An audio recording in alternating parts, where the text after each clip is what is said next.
Hello everyone, मैं हूं आपका फ्रेंड समीर पांडे। वेलकम करता हूं आप सभी का आपके प्यारे से चैनल बायोलॉजी बाइट्स पे। यार, हम लोगों ने एक चीज़ कल डिस्कस करी थी अपनी ओरिएंटेशन क्लास में कि हम लोग क्या करेंगे कि 10th को और 11th को लाइन से पढ़ेंगे, एक एक करके चैप्टर उठाएंगे और आगे मूव करते जाएंगे। पर यार ऐसा होता है ना कि आजकल लोग निरमा भी खरीदते हैं ना, तो ये देखते हैं कि पहले इस्तेमाल करें फिर विश्वास करें। तो बहुत लोगों के मन में डाउट था कि हम आपका चैनल मतलब हम आपसे ही क्यों पढ़ें, मतलब आप ऐसा क्या विशेष पढ़ा रहे हैं। तो हम पढ़ा पाते हैं कि नहीं, विशेष तो दूर की बात है। तो ये 2-4 दिन डेमो क्लासेस देंगे और डेमो क्लासेस में जैसा कि आप लोग देख रहे हैं बोर्ड में, डाइजेशन एंड एब्जॉर्प्शन, यही चैप्टर को हम कराएंगे। तो ये चैप्टर आप ये मत समझिएगा कि आपने तो कहा था कि हम कोई और सीक्वेंस फॉलो करेंगे, हम लाइन से चलेंगे, पहले 10th कवर करेंगे फिर 11th में आएंगे। तो आपको बता दूं कि वो जो हमारा सीक्वेंस है वो शिवरात्रि से चालू होगा और उसके पहले जो अपने पास 2-4 दिन बचे हुए हैं, इसमें हम आपको डेमो क्लासेस के तरीके ये चैप्टर खत्म कराएंगे, डाइजेशन एंड एब्जॉर्प्शन।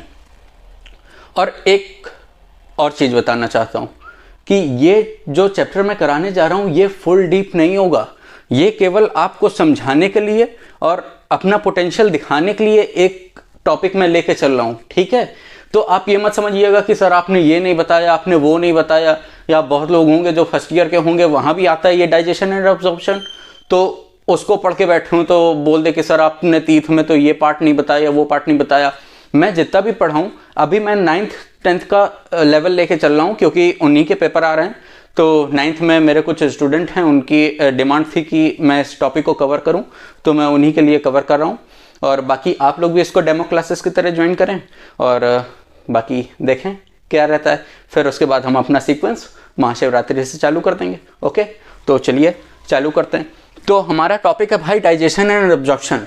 तो अब इस टॉपिक में मूव करने के पहले सबसे पहले हमें पता होना चाहिए कि डाइजेशन होता क्या है। क्या भाई खाना खाते हैं अपन लोग, खाने को जैसे खाते हैं वैसे ही एब्जॉर्ब कर लेते हैं क्या? नहीं ना, चबाते हैं ना।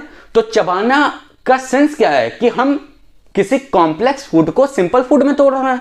भाई हमें खाने को एब्जॉर्ब ही तो करना है, अपने बॉडी में न्यूट्रिएंट को एब्जॉर्ब ही तो करना है ताकि अपनी ग्रोथ अच्छे से हो सके, हमारे डेली लाइफ के वर्क अच्छे से हो सके, इसीलिए ना मील लेते हैं।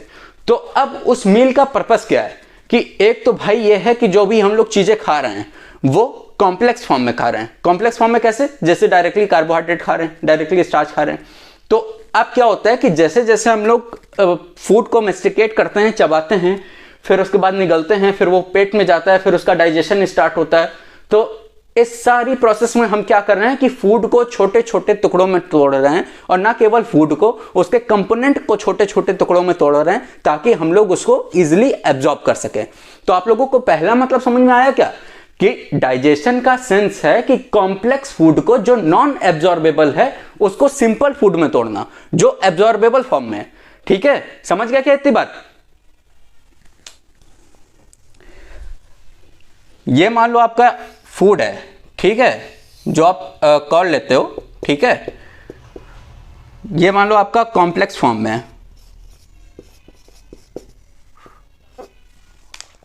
तो हम इसको कर क्या रहे हैं?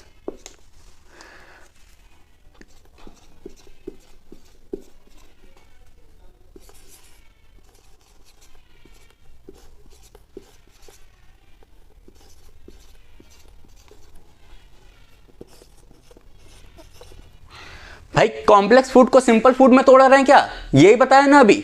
अब क्या किसी को यह मालूम है कि अपनी बॉडी में अगर कोई भी रिएक्शन हो रही, ये क्या रिएक्शन है क्या भाई? हम किसी रिएक्टेंट को प्रोडक्ट में बदल रहे हैं क्या? अब अपने को यह मालूम है ना कि भाई अपनी बॉडी में कोई भी रिएक्शन चल रही हो उसको कराने वाला एंजाइम होता है, तभी तो अपनी हर बॉडी की रिएक्शन को, अपनी बॉडी की हर रिएक्शन को मेटाबॉलिक रिएक्शन बोलते हैं। हर वो रिएक्शन जिसको कोई ना कोई एंजाइम करा रहा हो उसको मेटाबॉलिक रिएक्शन बोलते हैं। और एंजाइम की एक प्रॉपर्टी होती है भाई, उसको याद रखना। एंजाइम की प्रॉपर्टी क्या होती है कि वो हमेशा लिक्विड मीडियम पे काम करता है। एंजाइम की क्या प्रॉपर्टी होती है कि वो हमेशा लिक्विड मीडियम पे काम करता है। इसीलिए एंजाइम जो होता है ना उसको भाई हाइड्रोलेज बोलते हैं। एंजाइम को क्या बोलते हैं? हाइड्रोलेज बोलते हैं। अब बताइए क्या ये रिएक्शन एंजाइम करा रहा होगा? अपनी बॉडी में हो रही है तो ये मेटाबॉलिक रिएक्शन होगी, तो क्या इसको एंजाइम करा रहा होगा? करा रहा होगा ना भाई। तो एंजाइम क्या था? हाइड्रोलेज था। तो ये रिएक्शन क्या हुई? हाइड्रोलिसिस रिएक्शन हुई क्या? यानी कि ये प्रोसेस हाइड्रोलिसिस प्रोसेस हुई क्या? चलिए इसको लिख देते हैं।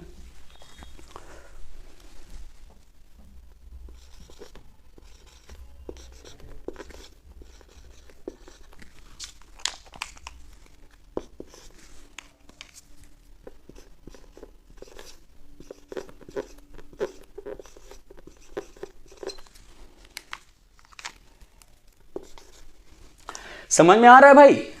अभी तक भाई आप लोग डाइवर्ट ना होइएगा, फोकस बना के चैप्टर को पढ़िएगा। अभी तक हमने केवल डाइजेशन का मतलब समझा है भाई, कि हम लोग जो फूड इनटेक करते हैं वो कॉम्प्लेक्स फॉर्म में होता है, तो अगर उस फूड को एब्जॉर्ब करना है तो हमें उसको सिंपल एब्जॉर्बेबल फॉर्म में तोड़ना पड़ेगा। तो कॉम्प्लेक्स फूड को सिंपल फूड में तोड़ना ही डाइजेशन है क्या? अब ये प्रोसेस भाई एंजाइम करा रहा है ना, और एंजाइम अगर करा रहा है तो एंजाइम हमारा लिक्विड मीडियम पे काम करता है, तो एंजाइम हमारा हाइड्रोलाइसिस हुआ है ना, तो ये प्रोसेस क्या हुई? हाइड्रोलाइसिस प्रोसेस हुई ना। तो चलिए उसको भी लिख देते हैं।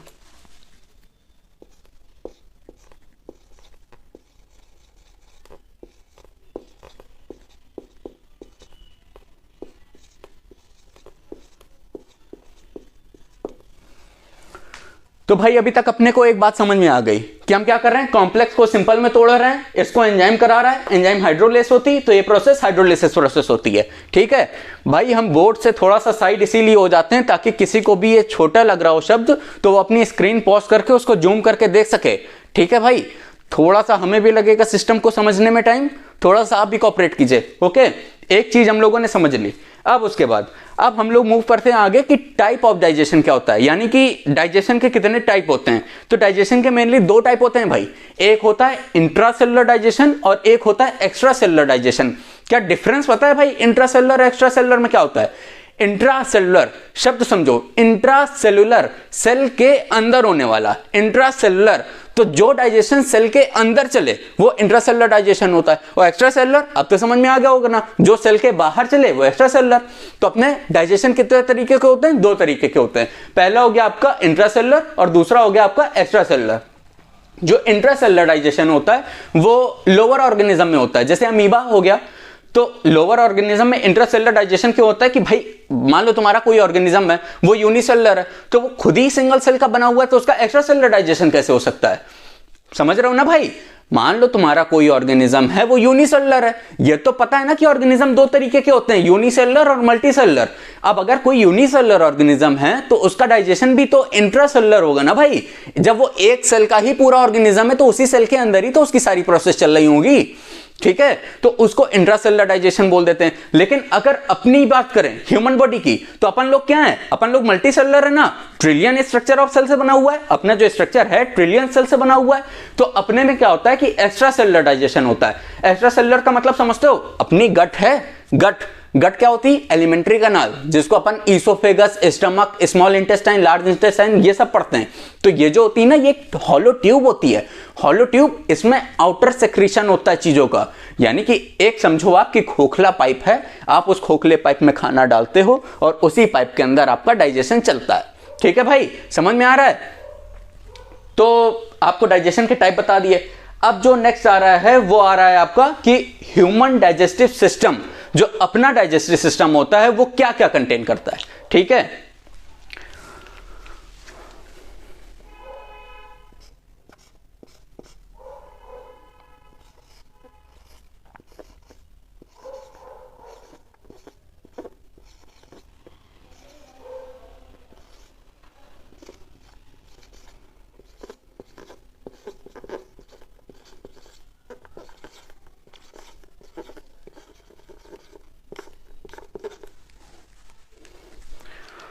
भाई थोड़ा राइटिंग को अवॉइड कर लेना भाई। ठीक है, राइटिंग मैं ग्रामर या लिटरेचर पढ़ाने नहीं आया हूं, मैं तुम्हें कॉन्सेप्ट समझाने आया हूं। तो थोड़ा सा राइटिंग को अवॉइड करके चलेंगे, बाकी ऐसा लिखेंगे कि तुम्हें समझ में आ जाए। और बोर्ड में लिखी हुई हर एक बात को हम 10 बार तुम्हें एक्सप्लेन भी करेंगे, ताकि कोई शब्द अगर तुम्हें नहीं समझ में आ रहा है तो तुम्हें वहां समझ में आ जाए। ठीक है, ह्यूमन डाइजेस्टिव सिस्टम की बात कर रहे हैं, तो अपन को यह समझना है कि पहले जो अपना डाइजेस्टिव सिस्टम होता है इसके दो पार्ट होते हैं। ठीक है, दो पार्ट समझो भाई कौन कौन से होते हैं। एक तो होता है अपना एलिमेंट्री कैनाल,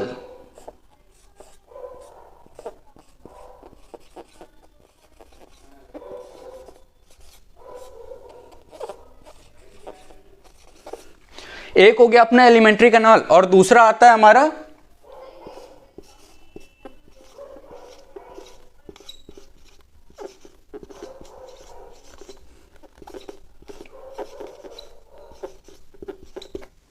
एसोसिएटेड ग्लैंड्स आ जाती हैं भाई। तो हम ये आपको बता रहे हैं कि अपना जो डाइजेस्टिव सिस्टम होता है ये दो पार्ट में डिवाइड होता है, जिसमें से पहले पार्ट को हम लोग बोलते हैं एलिमेंट्री कैनाल और दूसरे पार्ट को हम लोग बोलते हैं एसोसिएटेड ग्लैंड। इसका मतलब समझ में आ रहा है क्या भाई? ये जो अपनी एलिमेंट्री कैनाल होती है ना, आप केवल इतना समझिए कि अपनी फ्रंट ओपनिंग से लेके बैक ओपनिंग तक जितनी भी चीजें हैं, ये पूरी ट्यूब को, जिसको कई लोग गट भी बोलते हैं, इसको एलिमेंट्री कैनाल बोलते हैं। तो अब क्या इसके बीच में आने वाले सारे ऑर्गन एलिमेंट्री कैनाल में आ जाएंगे?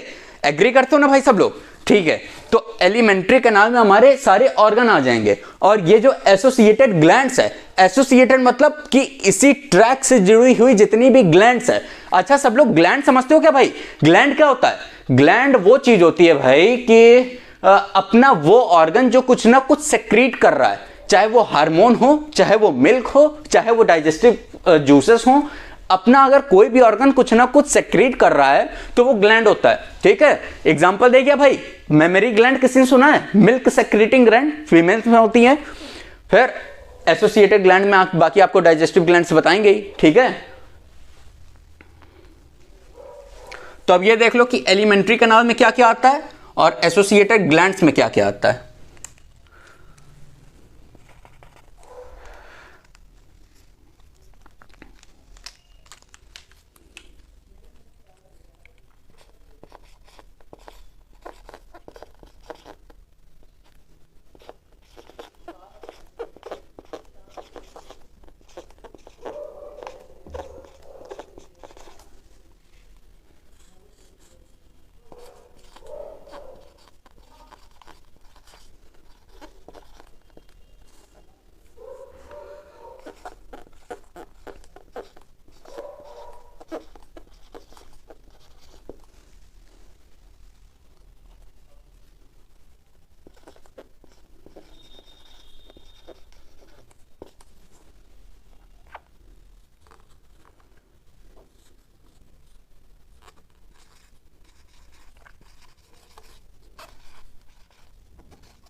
कॉमा लगा दें जिससे आप लोग समझ पाएं कि क्या क्या ऑर्गन लिखे हुए हैं।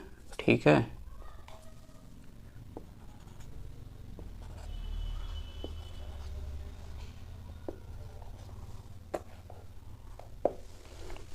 हाँ तो भाई अभी आपको एलिमेंट्री कैनाल बताया ना कि आउटर गट से लेके पीछे तक जितनी भी चीजें आती हैं वो सारी एलिमेंट्री कैनाल में आती हैं।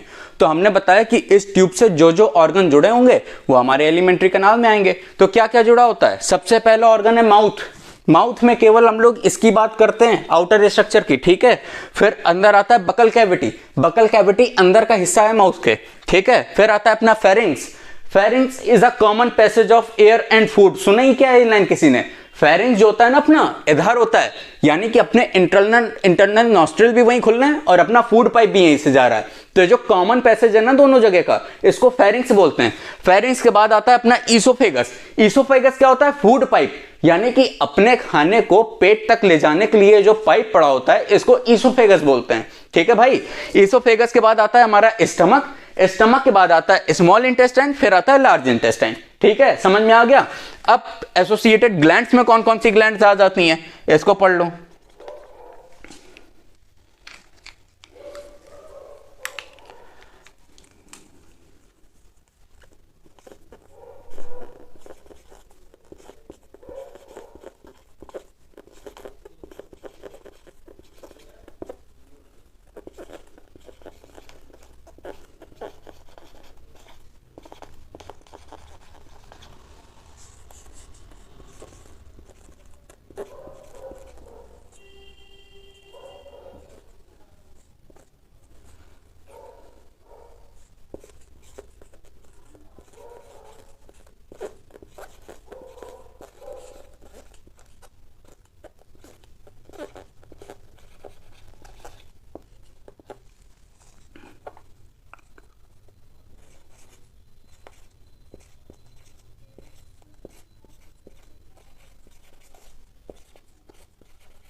तो ये भाई देख लो, एसोसिएटेड ग्लैंड्स में कौन कौन सी ग्लैंड आ रही हैं? गैस्ट्रिक ग्लैंड आ रही है, सिलेवरी ग्लैंड आ रही है, लिवर आ रहा है, पेनक्रियाटिक ग्लैंड आ रही है, इंटेस्टाइनल ग्लैंड आ रही है। आप लोगों से फिर रिक्वेस्ट कर रहे हैं भाई, हम बोर्ड से एक साइड हट जाते हैं, तो आप लोगों को जो भी चीजें छोटी लग रही हो वो स्क्रीन पॉज करके जूम करके देख लीजिएगा, ठीक है? लिंक बना हुआ है ना चैप्टर का, भूल तो नहीं रहे हो? अभी तक हमने केवल बताया कि डाइजेशन वो चीज होती है कि अपने कॉम्प्लेक्स फूड को सिंपल फूड में तोड़ना, ठीक है? ये प्रोसेस एक एंजाइम कराता है, एंजाइम सारे हाइड्रोलिस होते हैं, तो ये प्रोसेस कौन सी हो गई? हाइड्रोलिसिस प्रोसेस हो गई, ठीक है? फिर उसके बाद हमने बताया कि डाइजेशन के दो टाइप होते हैं, एक हमारा इंट्रासेलुलर डाइजेशन हो गया, एक एक्स्ट्रासेलुलर डाइजेशन हो गया। फिर उसके बाद हम आगे मूव किए कि ह्यूमन डाइजेस्टिव सिस्टम के कितने पार्ट होते हैं, तो अपने ह्यूमन डाइजेस्टिव सिस्टम के दो पार्ट होते हैं। अब वो दो पार्ट कौन कौन से होते हैं? एक तो एलिमेंट्री कैनाल हो गई और दूसरा हमारे एसोसिएटेड ग्लैंड्स हो गई। तो एलिमेंट्री कैनाल में क्या क्या आ गया भाई? एलिमेंट्री कैनाल में mouth, buccal cavity, pharynx, oesophagus, stomach, small intestine, large intestine, इतने पार्ट आ गए क्या भाई?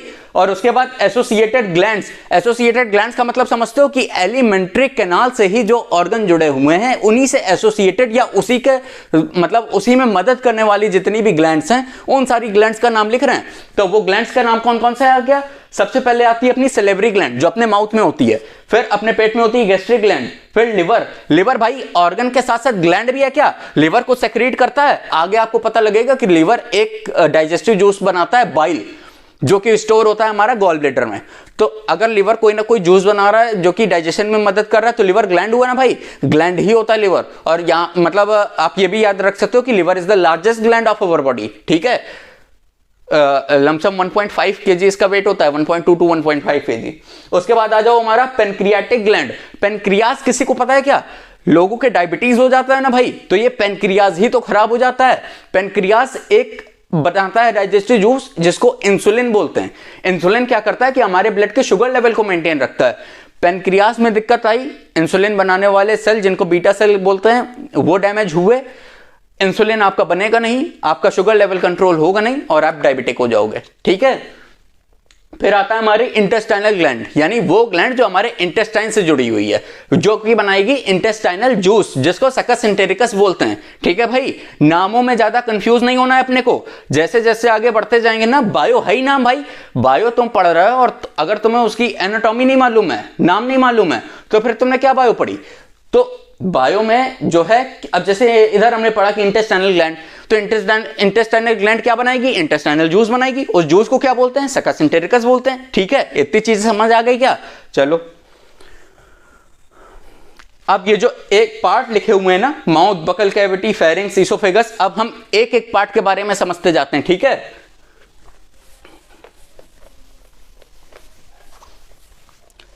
ये भाई पॉज करके नोट कर लेना था, ठीक है?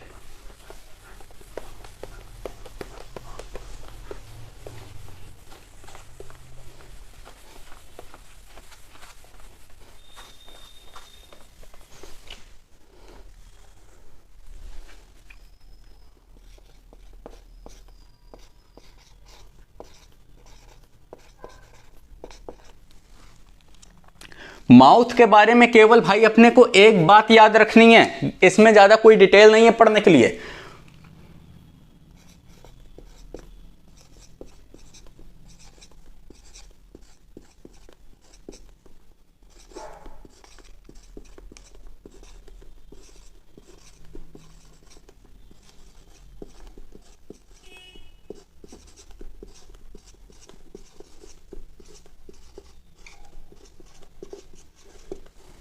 ये लाइन याद रहेगी क्या भाई?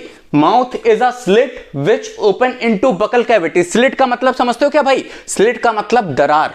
Mouth is a slit which open into buccal cavity, ठीक है? बस माउथ में केवल इतनी चीजें याद रखनी है और इसके बाद आगे आ जाएंगे हम लोग बकल कैविटी, या इसको ओरल कैविटी भी बोलते हैं, ठीक है? देखो भाई नोट्स दे रहे हैं तो थोड़ा लेक्चर लंबा होगा और टाइम लगेगा, आप लोग पेशेंसली देखिएगा लेक्चर।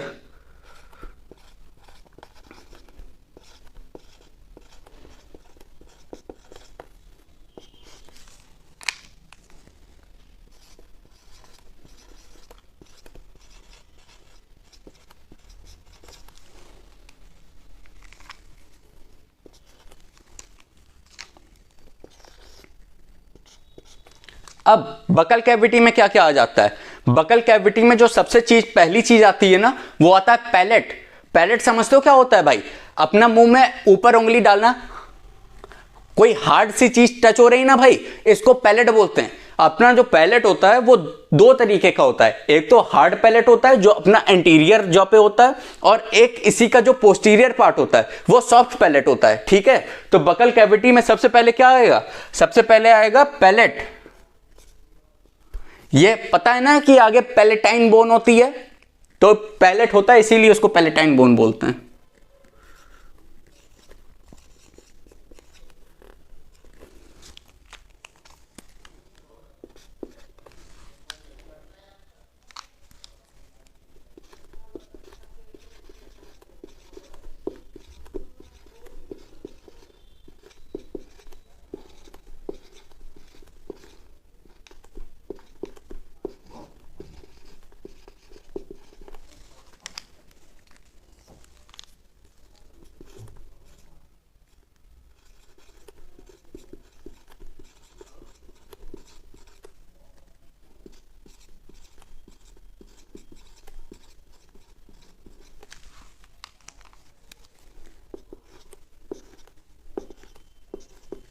इतनी बात समझ में आ गई क्या भाई?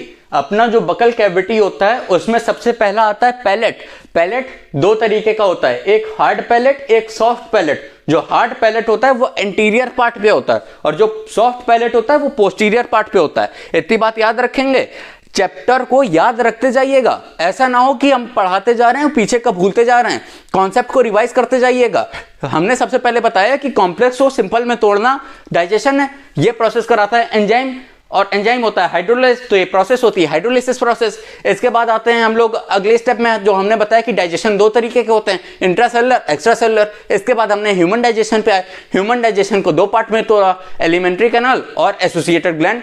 एलिमेंट्री कैनाल में हमने बताया कि आपको इसमें माउथ आता है, बकल कैविटी आता है, फेरिंग्स आता है, इसोफेगस आता है, स्टमक आता है, स्मॉल इंटेस्टाइन आता है, लार्ज इंटेस्टाइन आता है। एसोसिएटेड ग्लैंड में हमारी सलेवरी ग्लैंड आ गई, गैस्ट्रिक ग्लैंड आ गई, पेनक्रियाटिक ग्लैंड आ गई, लिवर आ गई और इंटेस्टाइनल ग्लैंड आ गई। उसके बाद हम लोग जो मतलब एसोसिएटेड वो बताई थी ना, क्या बोलते हैं, एलिमेंट्री कैनाल, उसके एक एक ऑर्गन को उठा के चलना है। माउथ बता दिया है, बकल कैविटी बता दिया। बकल कैविटी में दूसरी चीज क्या आती है? एक चीज तो आ गई पैलेट, दूसरी चीज क्या आती? टीथ आता है क्या भाई? अपने बकल कैविटी में तो टीथ प्रेजेंट है, तो टीथ के बारे में पढ़ लें। चलिए, टीथ अच्छा टॉपिक है, हॉट टॉपिक है, इससे क्वेश्चन आते हैं, तो इसको एक बार अच्छे से समझ लीजिएगा, ठीक है।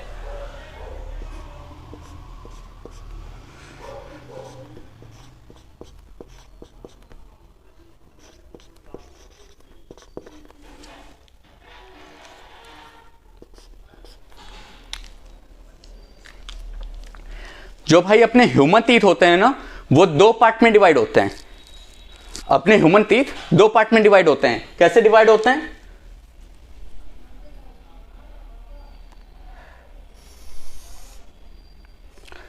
अच्छा, सबसे पहले तो आप लोग आउटर डिवीजन पढ़ लीजिए, यानी कि जब आप लोग पूरे जॉ की आउटर डिवीजन पढ़ लोगे ना, तो फिर इनर मतलब डिवीजन पढ़ाने में मजा आएगी। तो अपने टीथ जो होते हैं वो मेनली तीन तरीके के होते हैं, ठीक है।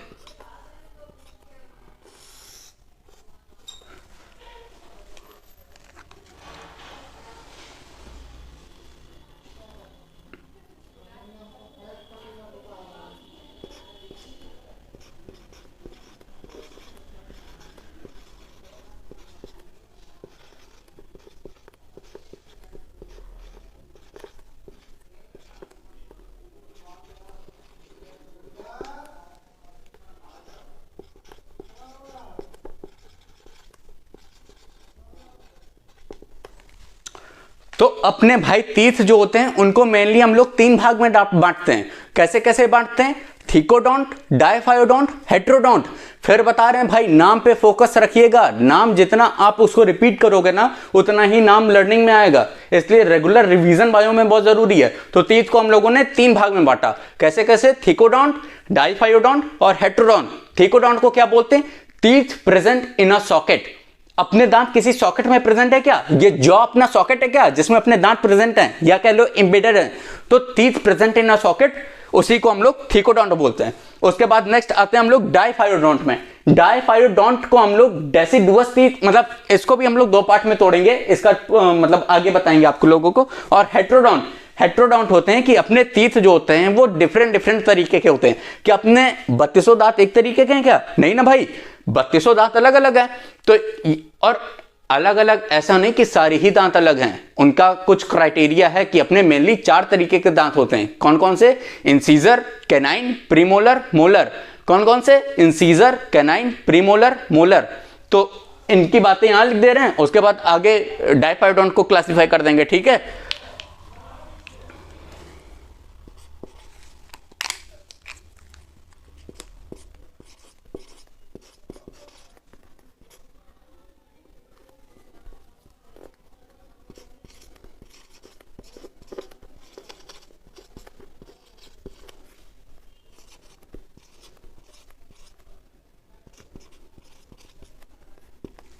ये याद रहेगा ना भाई, teeth present in a socket, उसको थिकोडोंट बोलते हैं। हेट्रोडोंट,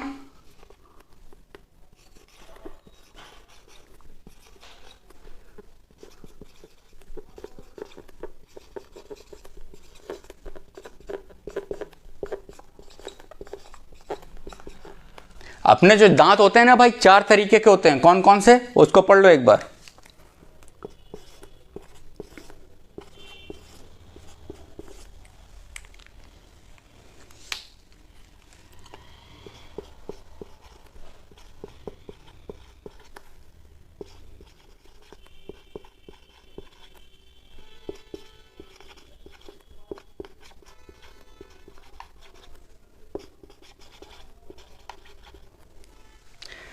ये चारों नाम समझ में आ रहे हैं क्या भाई?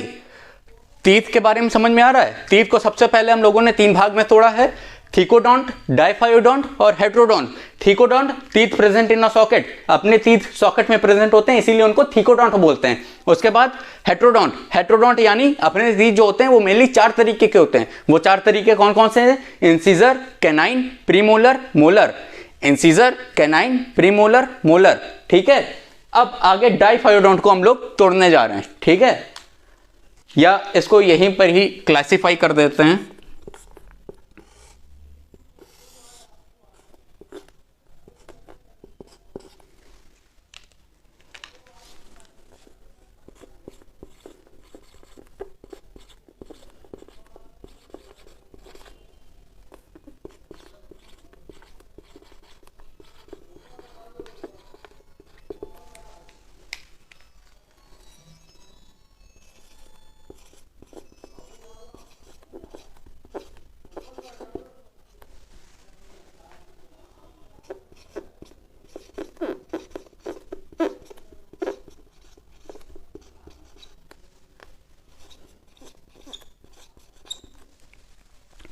तो भाई डाइफायोडोंट को हम लोग 2 पार्ट में डिवाइड कर रहे हैं। एक होता है टेम्परेरी डेंटिशन और एक होता है परमानेंट डेंटिशन, ठीक है। ये डेंटिशन शब्द सुन के परेशान ना हो जाइएगा, दांत है इसलिए हम लोग डेंटिशन शब्द लगा रहे हैं।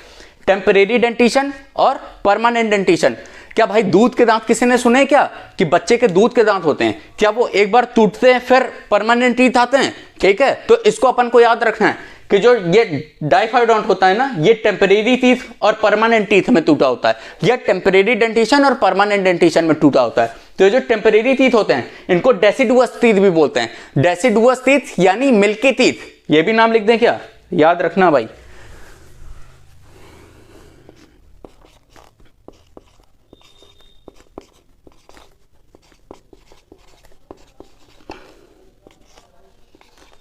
तो ये जो अपने डेसिडुअस टीथ है ना, इनको मिल्की टीथ भी बोलते हैं, ठीक है भाई। अब मिल्की टीथ कितने होते हैं नंबर में, इसको याद रखिएगा भाई आप लोग।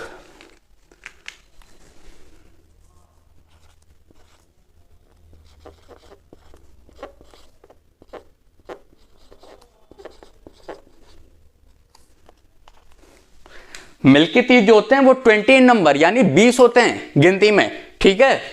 अब अगर वो आपसे पूछे, वो ये नहीं पूछेगा सीधा सीधा क्वेश्चन में कि डेसिडुअस या मिल्की टीथ होते कितने हैं, वो ये बोलेगा कि अगर अपने 32 टीथ होते हैं, ठीक है, और उनको हम लोग इंसीजर, कैनाइन, प्रीमोलर और मोलर में बांटते हैं। तो ये जो 20 दांत हैं, इसमें कौन कौन से दांत एब्सेंट हैं जो आगे 32 में आ जाते हैं? समझ पा रहे हो क्या मेरी बात? अगर यहां पर 20 हैं तो 32 बनाने के लिए 12 एब्सेंट है ना भाई, तो 12 कौन कौन से दांत हैं, तो ये हम लोग पढ़ लेते हैं यहां पर।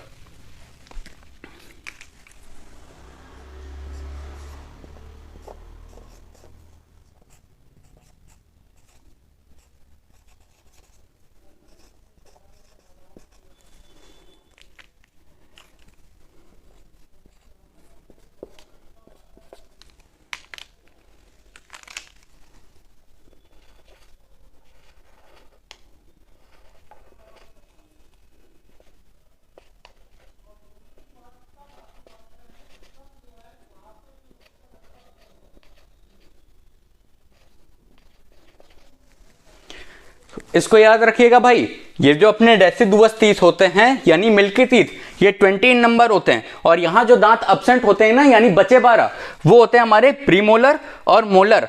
मोलर यहां एक भी नहीं होते हैं, यानी अपने जो टोटल मोलर होते हैं ना ये 8 दांत होते हैं। ठीक है, अपने जो टोटल मोलर होते हैं ये 8 दांत होते हैं। 8 ये हम कब बता रहे हैं? एडल्ट के केस में, जब अपने पूरे 32 दांत है ना, तब अपने प्रीमोलर गिनने चलोगे तो वो होंगे 8।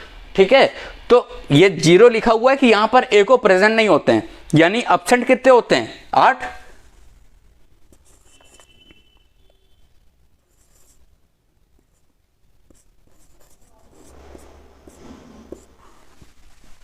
इसको याद रखना भाई, 8 दांत एब्सेंट होते हैं। और ये जो मोलर होता है ना, मोलर में 3-3, अगर हाफ हाफ जॉ की बात करें तो 3, 3, 6, 3, 9, 3, 12।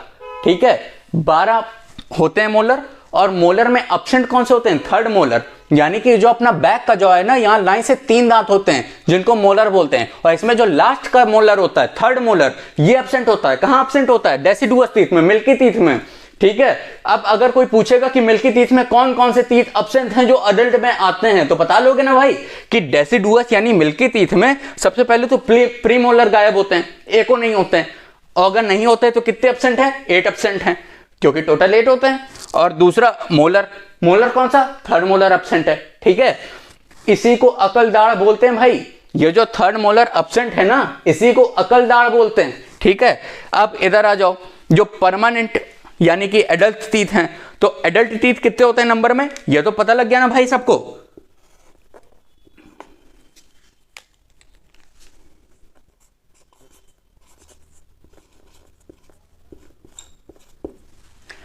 Adult teeth are 32 in number, ये 32 होते हैं। यानी कि ये जो 20 हम लोगों ने पढ़े हैं ना, ये जो 20 दांत पढ़े हैं, ये तो यहां रिपीट होके आ जाते हैं 20। ठीक है, ये तो रिपीट हो गए भाई, ये एक बार टूटेंगे फिर दोबारा आ जाएंगे, ये तो 20 रिपीट हो गए। उसके बाद जो हमें आगे पढ़ना है, यानी कि अब यहां पर एक्स्ट्रा 12 दांत कौन से आएंगे?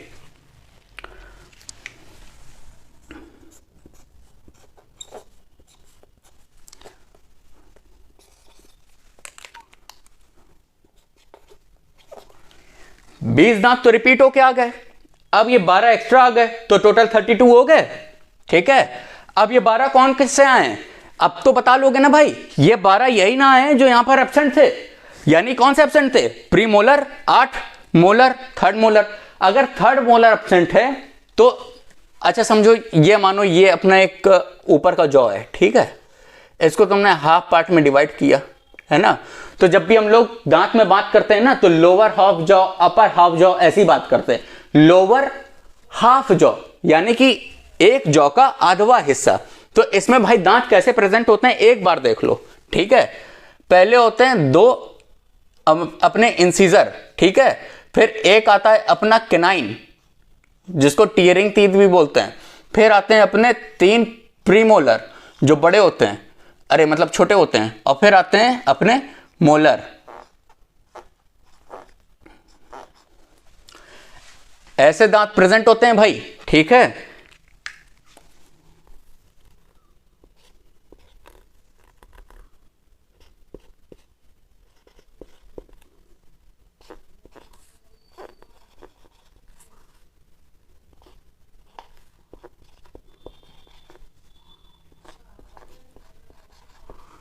याद रखना भाई, सबसे पहले तो हमें यह पढ़ना है कि अपने जो जॉ को है हम लोग पढ़ने के लिए कैसे डिवाइड करते हैं, या तो लोअर हाफ जॉ या अपर हाफ जॉ, बात करने के लिए, ठीक है। लोअर अपर में फर्क कोई नहीं होता है, केवल बोल दिया है, ठीक है।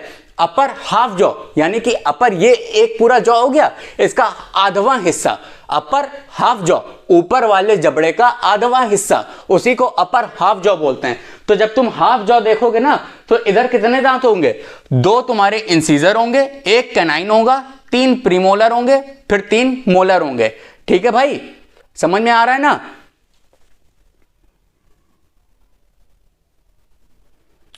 अब क्या यही सेम दांत इधर भी रिपीट होंगे, समझ रहे हो ना भाई, जितने दांत इधर हाफ जॉ में बने हुए हैं उतने दांत तो इधर भी होंगे।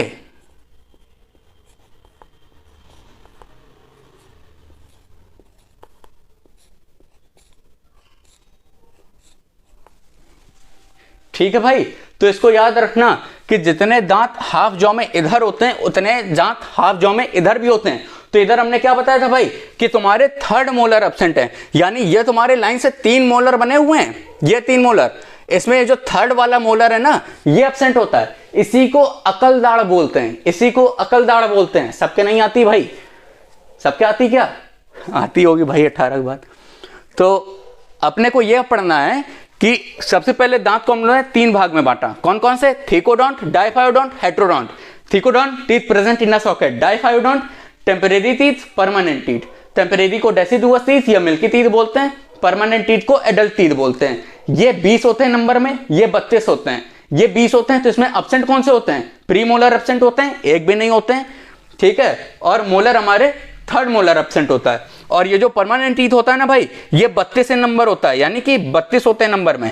तो इसमें जो 20 होते हैं ये तो पुराने ही होते हैं, जो टूट के नया है। अब जो और दोबारा जो आए यानी कि लाइफ में जो एक बार दांत आते हैं वो कौन से होते हैं, ये 12 दांत, यानी कि प्रीमोलर और 3rd मोलर ये लाइफ में एक बार आते हैं। इसीलिए जो 12 दांत है ना इनको मोनोफायोडोंट बोलते हैं। क्या बोलते हैं, मोनोफायोडोंट, ठीक। सर्कल करके लिख दे रहे हैं भाई, याद रखना।